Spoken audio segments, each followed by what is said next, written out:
ఈరోజు మనం రాబోయేటటువంటి డిఎస్సిలో బయాలజికల్ సైన్స్ సంబంధించినటువంటి ఆస్పిరెంట్స్కి మనకి ఇంటర్మీడియట్ లెవెల్లో ఉన్నటువంటి అంశాలని ఏ విధంగా మనం బిట్లు చదువుకోవాలి అనేటటువంటిది ఇక్కడ మనం తయారు చేయడం జరిగిందండి. సో డిఎస్సి ప్రిపేర్ అయ్యేటటువంటి ఆస్పిరెంట్స్ అందరూ కూడా ఖచ్చితంగా ఇంటర్మీడియట్ స్టాండర్డ్లో ఉన్నటువంటి బిట్స్ని చదివినప్పుడు మాత్రమే, అంశాలను చదువుకున్నప్పుడు మాత్రమే డిఎస్సిలో సక్సెస్ అవ్వడానికి అవకాశం ఉంటుంది.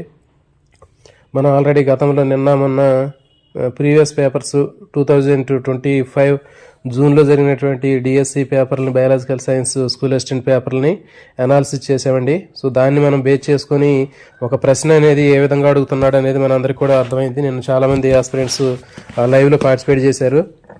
కాబట్టి మరి బిట్లు మనం ఏ విధంగా చదువుకోవాలి, అంటే ఏ స్థాయిలో మనకి ప్రశ్న అనేది రావడానికి అవకాశం ఉంటుంది అనేది మనం నిన్న మొత్తం చదువుకున్నామండి.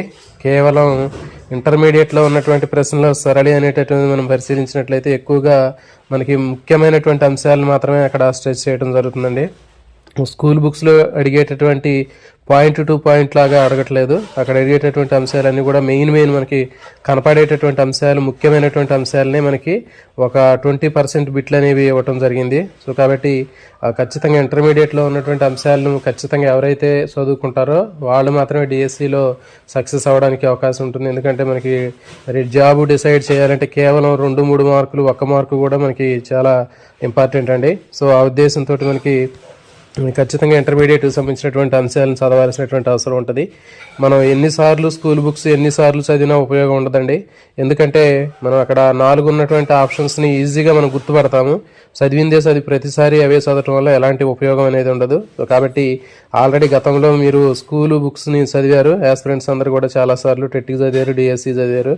సో కాబట్టి ఇప్పుడు ఇంకా ఇంటర్మీడియట్కి ఎక్కువగా ఎవరైతే ప్రియారిటీ ఇస్తారో వాళ్ళు మాత్రం ఎక్కువగా సక్సెస్ అవుతారు. ఎందుకంటే ఇప్పుడు ఇంటర్మీడియట్ చదువుకున్నట్లయితే మిగిలినటువంటి అంశాలన్నీ కూడా దాంట్లోనే మనకి ఇంక్లూడింగ్గా ఉంటాయి. సో కాబట్టి ఖచ్చితంగా ఇంటర్మీడియట్కి సంబంధించినటువంటి అంశాలని చదివే ప్రయత్నం చేయండి. ఆ ఉద్దేశంతో మనం కొన్ని ముఖ్యమైనటువంటి చాప్టర్లను కూడా ఇప్పుడు ఈ రోజు నుంచి రెగ్యులర్గా ఒక చాప్టర్ చెప్పి ఎక్స్ప్లెయిన్ చేసి దానికి సంబంధించినటువంటి ప్రాక్టీస్ బిట్లు కూడా మీకు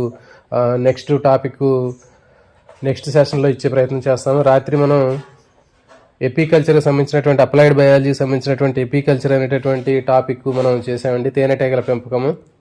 దాన్ని తెలుగు అకాడమీ టెక్స్ట్ బుక్లో మీకు డైరెక్ట్గా ముఖ్యమైనటువంటి అంశాలు మాత్రమే మనం అక్కడ బిట్లు ఏ విధంగా అడుగుతాడు అనేది అక్కడ ఎక్స్ప్లెయిన్ చేయడం జరిగింది. సో అవి చదువుకున్న తర్వాత మీరు డైరెక్ట్గా ఇక్కడ ఇచ్చినటువంటి ప్రాక్టీస్ బిట్లు చేసినట్లయితే మీకు ఒక ప్రశ్న అనేది ఏ విధంగా వస్తుంది, మనం ఏ విధంగా ఆన్సర్ చేయగలుగుతున్నాం అనేది ఉంటుంది. ఇట్లాగే మనకి వచ్చేటటువంటి ప్రశ్నలు కూడా ఈ స్థాయిలోనే ఉన్నాయి అక్కడ మనకి. కాకపోతే అక్కడ ఏంటంటే ఇంకా మనకి 2-3 ఆప్షన్స్, 4 ఆప్షన్స్ ఇచ్చి మళ్ళీ సెలెక్ట్ చేసుకోమని అన్నాడు. సో కాబట్టి ముందు ఈ స్థాయిలో మనం చదువుకున్నట్లయితే అది ఈజీగా చేయగలుగుతాము. కాబట్టి ఇక లేట్ లేకుండా మనం ఈ బిట్లలోకి వెళ్దామండి. సరైనటువంటి సమాధానాన్ని కింద కామెంట్ చేయండి అండి. కామెంట్ చేయడం వల్ల ఏంటంటే మనకి సరైనటువంటి సమాధానాన్ని మీరు గుర్తించగలుగుతారు. సో ఇక లేట్ లేకుండా ఫస్ట్ బిట్లోకి వెళ్దాం.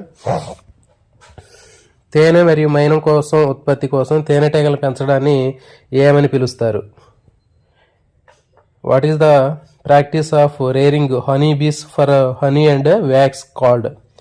Sericulture, pisciculture, apiculture, horticulture. సరైన సమాధానాన్ని కామెంట్ చేయండి అండి.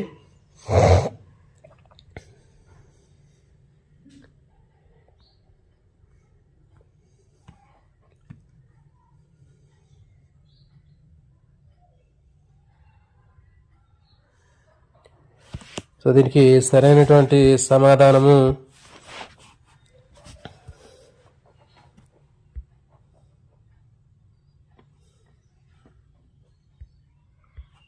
ఎపికల్చర్. తేనెటీగల పెంపకాన్ని మనం ఎపికల్చర్ అని చెప్పడం జరుగుతుందండి. Next bit.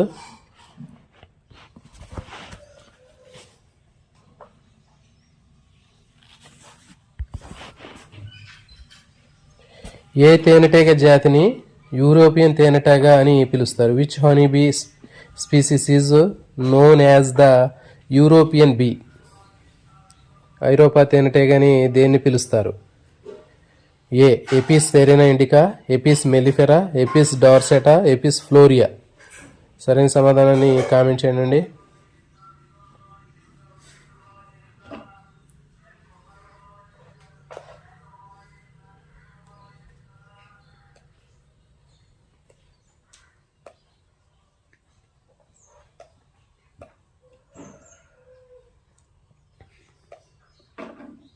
దీనికి సరైన సమాధానము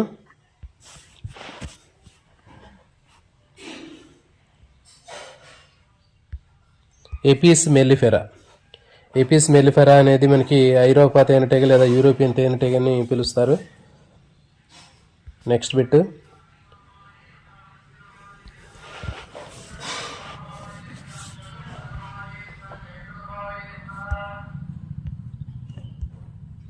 భారతదేశ లేదా ఆసియా తుట్టె తేనెటీగ శాస్త్రీయ నామం ఏంటి? What is the scientific name of Indian or Asian hive be?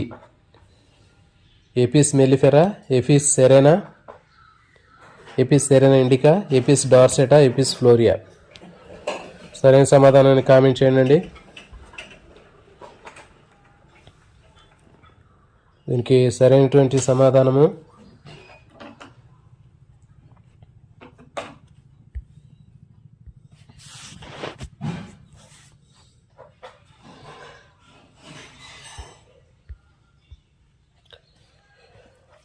Option B. Apis cerana indica అనేది మన భారతదేశంలో ఉన్నటువంటి లేదా ఆసియాలో ఉన్నటువంటి తేనెటీగ. Next bit.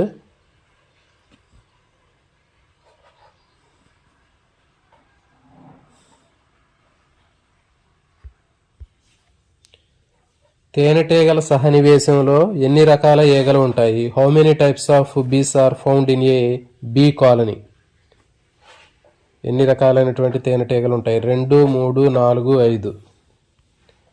కామెంట్ చేయండి సరైన సమాధానాన్ని.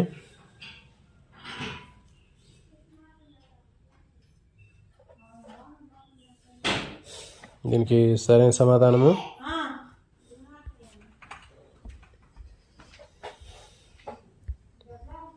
Option B 3. హనీ బీ కాలనీలో మనకి 3 రకాలైనటువంటి తేనెటీగలు ఉంటాయండి. రాణి ఈగలు, తర్వాత కూలీ ఈగలు, డ్రోన్ అనేటటువంటి మగ ఈగలు. Next bit.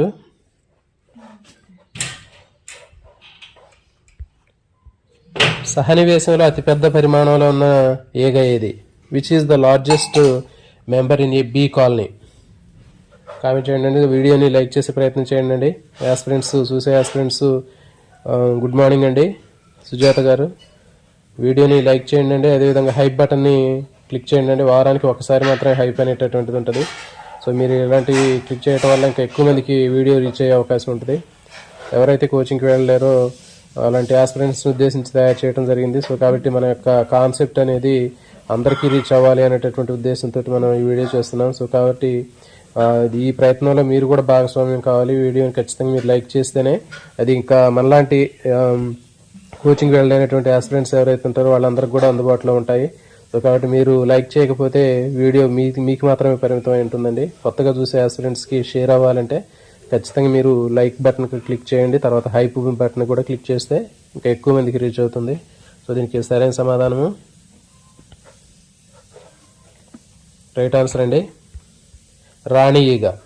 మనకి సహనివేశంలో అతిపెద్ద ఈగ ఏది అంటే రాణి ఈగ. Next bit.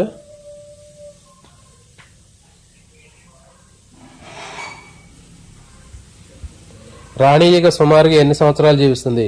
What is the approximate life span of a queen bee? రాణి ఈగ జీవిత కాలం ఎంత? 1 year, 2 years, 5 years, 10 years.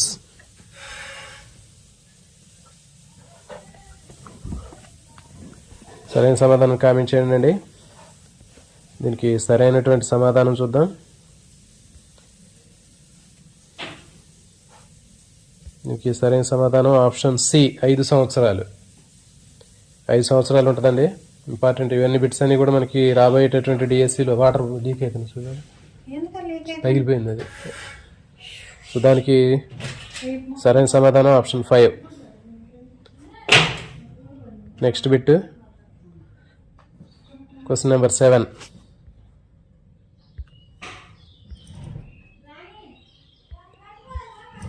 రాణి ఈగ డ్రోన్ల నుంచి శుక్రకణాలు గ్రహించే ప్రయాణాన్ని ఏమంటారు? ఇంపార్టెంట్ అండి బిట్ ఇది. What is the flight called in which the queen bee receives sperms from drones? Drone ఈగల నుంచి స్పెర్మ్స్ని తీసుకునేటటువంటి ఆ ప్రాసెస్ని ఏమని చెప్తారు? Scouting flight, nuptial flight, migration flight, foraging flight. సరైన సమాధానం కామెంట్ చేయండి అండి.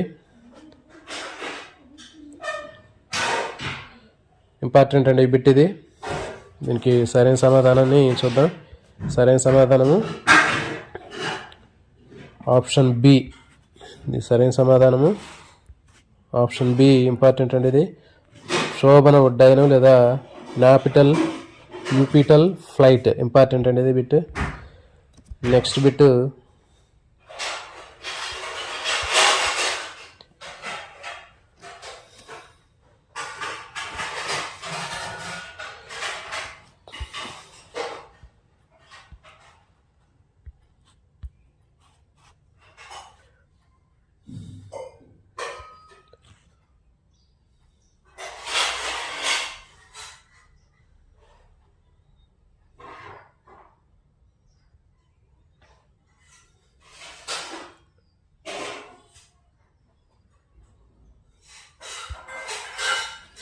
రాణి ఈగ దేని ద్వారా ఫలవంతమైన అండాలను ఫలవంతం కానటువంటి అండాలను పెడుతుంది? రాణి ఈగ దేని ద్వారా ఫలవంతమైనటువంటి అండాలని ఫలవంతం కానటువంటి అండాలని పెడుతుంది? Through what does the queen bee lay both fertile and unfertilized eggs? దేని ద్వారా పెడుతుంది? ఫలదీకరణం ఫర్టిలైజేషన్. బి. శుక్రాశయంలో నిల్వ చేసిన శుక్రకణాలు. ఆహారము, ఉష్ణోగ్రత. సరైన సమాధానం కామెంట్ చేయండి. దీనికి సరైన సమాధానము ఆప్షన్ బి. శుక్రాశయంలో నిల్వ ఉన్నటువంటి శుక్రకణాలు. Stored sperms in spermatheca. Next bit అండి.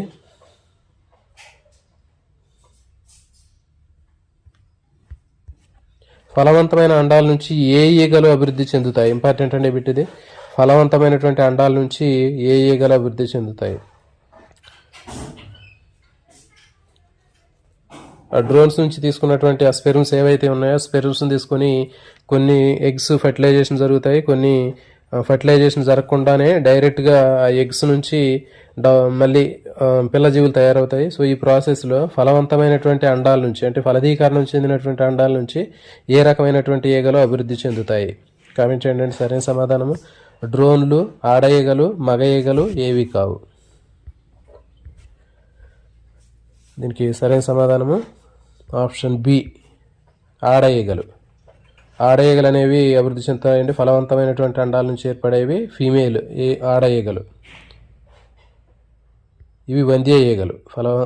ఆడ ఈగలు వంద్య ఈగలు. Next bit. సో ఇంపార్టెంట్ అండి ఇది. రాయల్ జెల్లీని ఆహారంగా తీసుకునే డెంపకం దేనిగా మారుతుంది?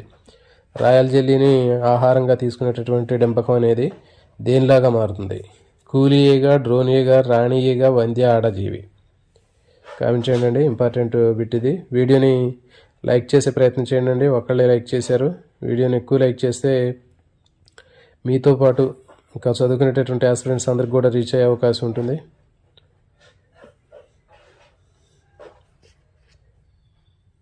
కేవలం ఒక్కళ్ళు మాత్రమే వీడియోని లైక్ చేశారండి. లైక్ చేస్తే ఇలాంటి మోటివేషన్గా ఉండి ఇంకా ఎక్కువ వీడియోలు చేయడానికి అవకాశం ఉంటుంది. మీకోసం స్పెషల్గా సండే రోజు ఉన్నటువంటి టైంని కూడా మీకు అలాట్ చేసి వీటిని పొద్దున్నే ప్రిపేర్ చేయడం జరిగిందండి. సో కాబట్టి ఇంకా ఎంకరేజ్మెంట్ అనేది ఉండాలి. కనీసం వీడియోని లైక్ చేసినట్లయితే మనం నెక్స్ట్ వీడియోకి మనం ఇంకా చేయడానికి అవకాశం ఉంటుంది. సో దీనికి సరైన సమాధానము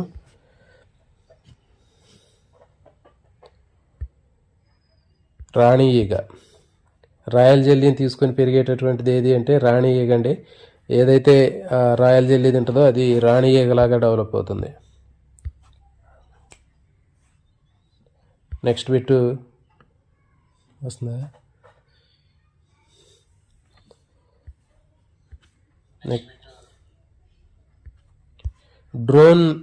డ్రోన్లు ఏ స్థితిలో ఉంటాయి? What is the chromosomal status of drones? డ్రోన్స్లో క్రోమోజోమ్స్ అనేవి ఏ స్థితిలో ఉంటాయి? ద్వైస్థితిలో ఉంటాయి, త్రైస్థితిలో ఉంటాయి, ఏకస్థితిలో ఉంటాయి, చతుస్థితికంగా ఉంటాయి.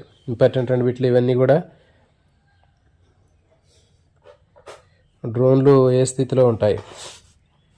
దీనికి సరైన సమాధానము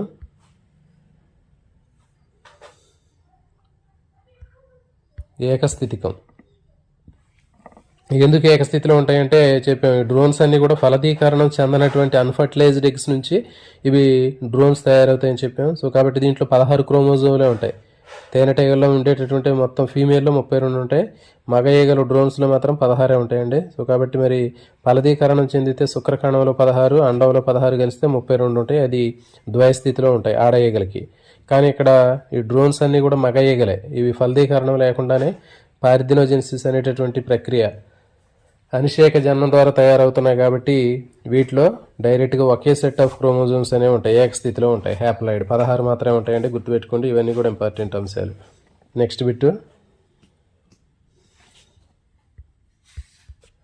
ఫలదీకరణం చెందని అండాల ద్వారా డ్రోన్లు అభివృద్ధి చెందే పద్ధతి ఏది? ఇది మోస్ట్ ఇంపార్టెంట్ బిట్ అండి. ఇది what is the development of drones from unfertilized eggs called?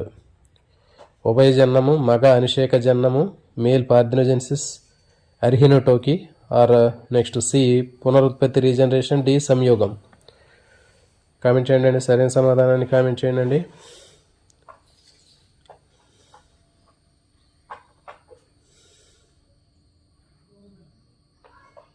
కేవలం ఒకళ్ళు మాత్రమే ఈ సరైన సమాధానానికి ఆప్షన్స్ ఇస్తున్నారండి. సో మీరు ఇట్లా చూడటం వల్ల ఉపయోగం ఉండదు. సరైనటువంటి సమాధానాన్ని మనం అక్కడ పెట్టినప్పుడు మాత్రమే మనం రేపు రాబోయేటటువంటి డిఎస్సిలో ఆన్సర్ చేసినట్లుగా మనకు కూడా ఉంటుంది. సో అట్లా చూసుకుంటూ వెళ్తే మనకు ఉపయోగం ఉండదండి. సో కాబట్టి ఆస్పిరెంట్స్ అందరూ కూడా సరైన సమాధానం కామెంట్ చేయండి. తప్పు అయినప్పుడు మరి ఇంకా ఎక్కువ గుర్తుండడానికి అవకాశం ఉంటుంది. మనం చూస్తూ వదిలేస్తే ఎలాంటి ఉపయోగం ఉండదండి. సరైన సమాధానాన్ని కామెంట్ చేసినప్పుడు అది మిస్టేక్ అయినప్పటికీ కూడా మనకి అప్పుడు తప్పు నుంచి మనం గుర్తుంచుకోవడానికి అవకాశం ఉంటుంది. తప్పు నుంచే మనం ఎప్పుడైనా సక్సెస్ వైపు ప్రయాణం చేయడం జరుగుతుంది. కాబట్టి సరైన సమాధానాన్ని కామెంట్ చేసే ప్రయత్నం చేయండి. దీనికి సరైన సమాధానము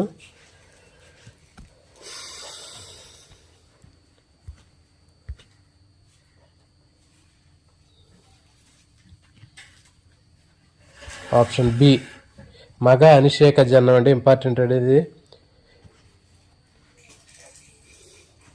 డ్రోన్లు అభివృద్ధి చెందేటటువంటి పద్ధతి ఎట్లా అని చెప్పాము. మగ ఈగలు డ్రోన్లు అనేవి ఎట్లా అభివృద్ధి చెందుతాయంటే చెప్పాము.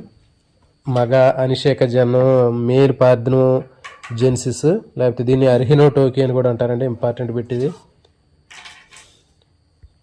Next bit number 13. సహనివేశంలో వంద్య ఆడ ఈ జీవులు ఏవి? స్టెరైల్ ఫీమేల్స్ ఏవి? Which are the sterile females in a colony? రాణి ఈగలు, కూలి ఈగలు, డ్రోన్ ఈగలు ఏవి కావు? సరైన సమాధానం కామెంట్ చేయండి.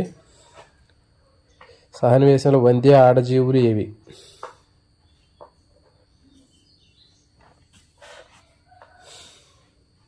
దీనికి సరైన సమాధానము ఆప్షన్ బి, కూలీ ఈగలండి. అక్కడ మనకి 3 ఉంటాయి, 3 రకాల ఈగలు ఉన్నాయి. రాణి ఈగల క్వీన్స్ అనేవి అది ఫలవంతమైందే.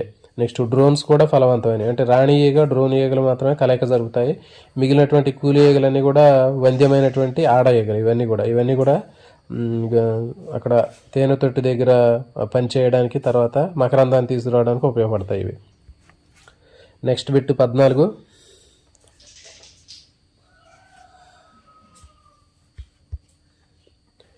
కూలీ ఈగలు సుమారు ఎంతకాలం జీవిస్తాయి? What is the approximate life span of worker bees? కూలీ ఈగలు సుమారు ఎంతకాలం జీవిస్తాయి? 5 సంవత్సరాలు, 2-3 నెలలు, 10 రోజులు, 1 సంవత్సరం. దీనికి సరైన సమాధానము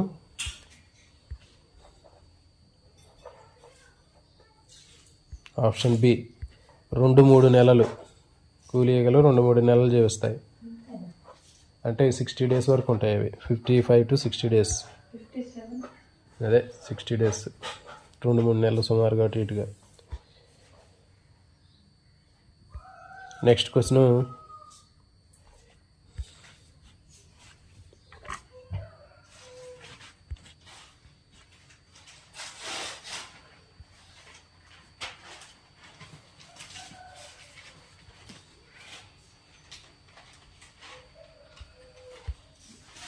తేనెటీగ రొట్టె బీ బ్రెడ్ వేటి మిశ్రమం.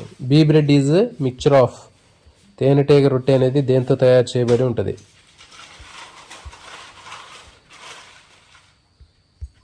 తేనె మరియు మైనము, తేనె మరియు పుప్పొడి, రాయల్ జెల్లీ మరియు తేనె, నీరు మరియు పుప్పొడి. సరైన సమాధానాన్ని కామెంట్ చేయండి అండి.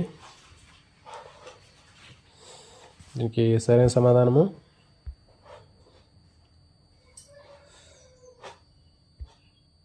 ఆప్షన్ బి, తేనె మరియు పుప్పొడి. బీ బ్రెడ్ అనేది తేనె మరియు పుప్పొడితో తయారవుతుంది. నెక్స్ట్ 16 నెంబర్ బిట్ ఇంపార్టెంట్ అండి. ఇది కూలి ఈగలు ఆహార వనరుల సమాచారాన్ని ఏ నృత్యం ద్వారా తెలుపుతాయి. మోస్ట్ ఇంపార్టెంట్ బిట్ అండి, గుర్తుపెట్టుకోండి. ఇది నెక్స్ట్ ఈసారి వచ్చే అవకాశం ఉంటుంది. Round dance, waggle dance, slow dance, jig dance.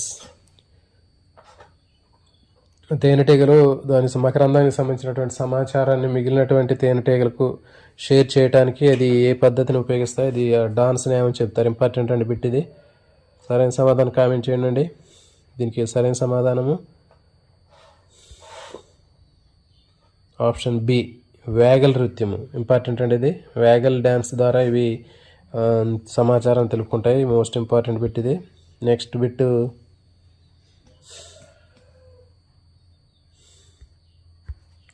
తేనెటీగలు నృత్యం ద్వారా సంభాషించుకుంటాయని తెలిపినందుకు నోబెల్ బహుమతి పొందిన శాస్త్రవేత్త ఎవరు.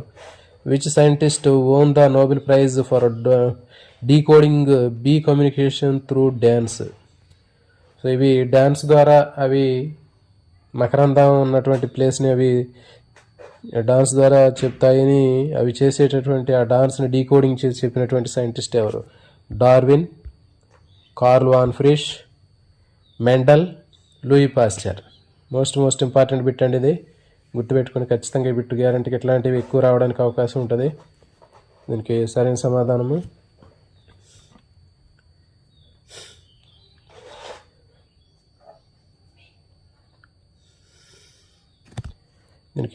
సమాధానము రైట్ ఆన్సర్ అండి, option B, Karl von Frisch. ఇది ఇంపార్టెంట్ బిట్ అండి. ఇది Karl von Frisch important. Next bit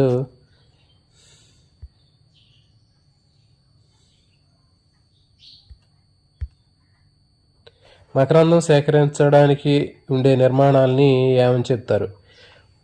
structure on worker bees legs for collecting pollen called. కూలి ఈగలు ఏవైతే ఉన్నాయో అవి మకరందాన్ని సేకరించేటటువంటి ప్రయత్నంలో వాటికి కాళ్ళకి ప్రత్యేకంగా మకరందాన్ని కలెక్ట్ చేయడానికి కోసం ఉండేటటువంటి ప్రత్యేకమైన నిర్మాణాలనే ఉంటారు. పుప్పొడి బుట్టలు, వ్యాక్స్ గ్లాండ్స్, కొండెము, రెక్కలు. కామెంట్ చేయండి సరైన సమాధానము. దీనికి సరైన సమాధానము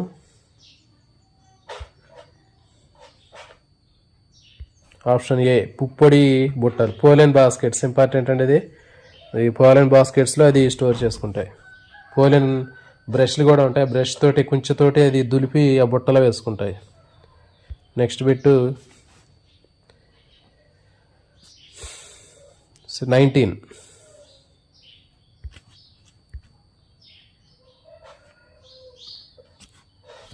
తేనెటీగల మైనము ఏ కండితాల మధ్య ఉదర మధ్య భాగంలో ఉంటుంది.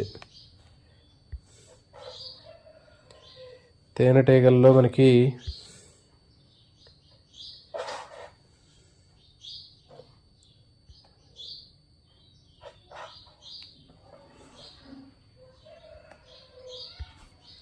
మైనము ఏ కండితాల మధ్య గల ఉదర గ్రంథుల ద్వారా ఉత్పత్తి అవుతుంది. From which abdominal segments of glands is beeswax produced.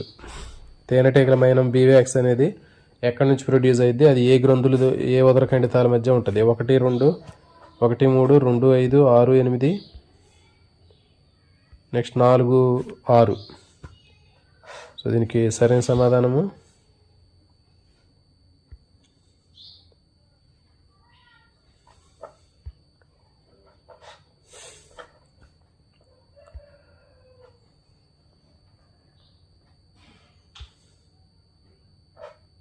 Option B, 2 నుంచి 5 ఉదర ఖండితాల మధ్యలో ఉంటుందండి. ఇది ఆల్రెడీ మనం నిన్న చెప్పినటువంటి అంశాల నుంచి బిట్లు తయారు చేయడం జరిగిందండి. సో కాబట్టి మనం ఆ టాపిక్ జాగ్రత్తగా చదువుకొని దీని మీద ప్రాక్టీస్ బిట్స్ చేసినట్లయితే ఇంకా ఈజీగా ఆన్సర్ చేయగలుగుతాం. So next 20. మానవ నిర్మిత తేనె పట్టులను ఏమని పిలుస్తారు? మానవ నిర్మిత తేనె పట్టును ఏమని పిలుస్తారు? Aquarium, apiaries, poultry, zoo. దీనికి సరైన సమాధానము ఏపీఆర్ఈస్. ఇంపార్టెంట్ అండి. ఇది కూడా మానవ నిర్మిత తేనె పట్టులు ఏవైతే ఉన్నాయో మనం ఆర్టిఫిషియల్గా తయారు చేసేటటువంటి దాంట్లో ఆ తేనె పట్టుని ఏమని చెప్తారంటే ఏపీఆర్ఈ అని పిలుస్తారు. ఇంపార్టెంట్ అండి ఇది. Next bit 21.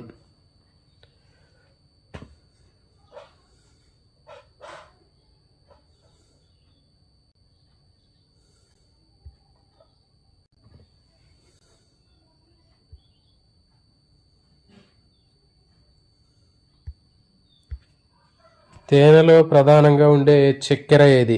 What are the main sugar found in honey? తేనె తొట్టిలో ఉండే ప్రధానంగా ఉండేటటువంటి చక్కెర ఏది? Sucrose, maltose, fructose, glucose, lactose, galactose, starch. What is the main source found in honey? దీనికి సరైన సమాధానము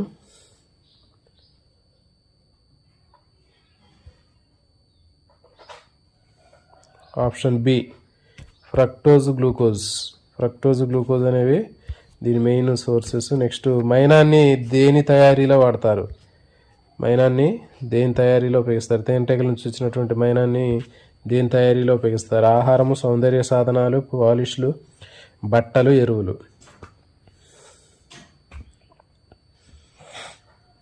ఇంకే సరైన సమాధానము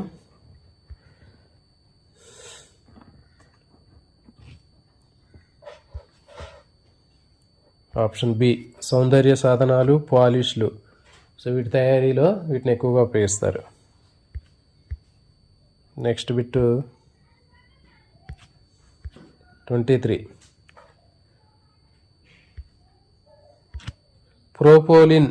ప్రోపోలిస్ను దేనికి ఉపయోగిస్తారు? Important. What is the propolis used for? ఇది కూడా ఇంపార్టెంట్ బిట్. తీపి కోసం, గాయాలు వాపులు చికిత్సకు, మైనం కోసం, విషం కోసం. For sweetness, for healing wounds and inflammation, for wax, for వినోమ్.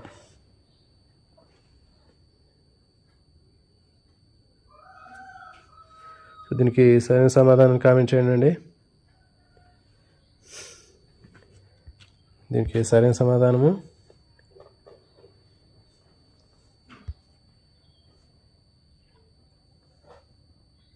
Option B, గాయాలు వాపుల చికిత్స కోసం ప్రొపోలిస్ అనే పదార్థాన్ని ఉపయోగిస్తారండి. ఇంపార్టెంట్ బిట్ ఇది. నెక్స్ట్ బిట్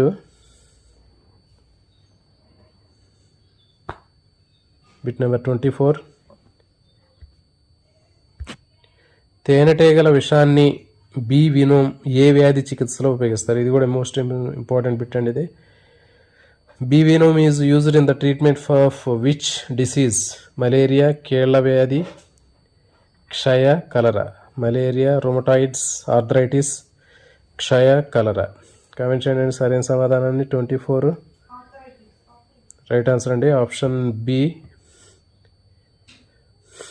రైట్ ఆన్సర్ అండి. Option B is the correct answer. కేళ్ల వ్యాధి లేదా వాతం అంటారు కదా, ఇది rheumatoids, arthritis. Next question number 25. క్రింది వాటిలో ఏ మొక్కల పరాగ సంపర్కానికి తేనెటీగలు ఉపయోగపడతాయి? In which of the following plants do bee helps in pollination? పొద్దుతిరుగుడు, యాపిల్, పియర్, బ్రాసికా, పైవన్నీ. దీనికి సరైన సమాధానము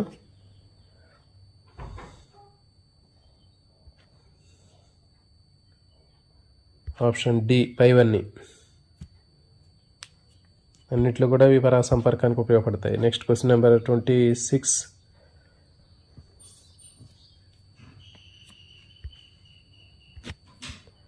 కూలీగల రక్షణ కోసం ఉండే అవయవాలేవి? Which organ is used by worker bees for protection? రెక్కలు, కొండెము, స్ట్రింగు, నోటి భాగాలు, కాళ్ళు. దీనికి సరైన సమాధానం గుర్తించండి. దీనికి సరైనటువంటి సమాధానము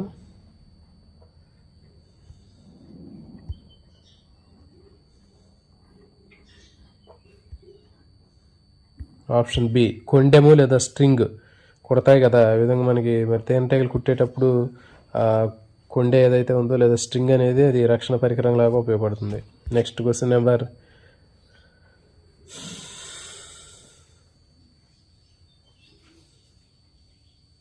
27.